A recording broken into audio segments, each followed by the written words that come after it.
అద్వితీయ కుమారుని పుట్టిన వారి యందు విశ్వాసం ఉంచు ప్రతివాడు నశింపగా ఎక్కడ చేరుతారంట? నిత్య జీవం. ఆ నిత్య జీవం చేరడానికి యేసుక్రీస్తు ప్రభువారు ఈ లోకానికి పంపించి ఉన్నారు. అందుకే యేసుక్రీస్తు ప్రభువారు ఈ లోకంలో పుట్టి ఉన్నారు. యోహాను రాసిన మొదటి పత్రిక 3:16 యేసుక్రీస్తు ప్రభువారు మనందరి కోసం ఆయన శిలువలో తన ప్రాణాన్ని పెట్టి ఉన్నారు. ఎందుకు ఇవన్నీ అని అంటే ప్రతి ఒక్కరు కూడా ఎక్కడ చేరాలి?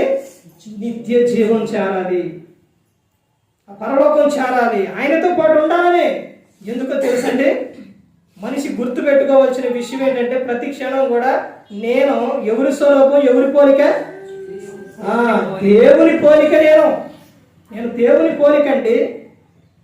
అందుకనే మనిషి గుర్తు పెట్టుకోవాల్సిన విషయం ఏంటంటే నేను దేవుని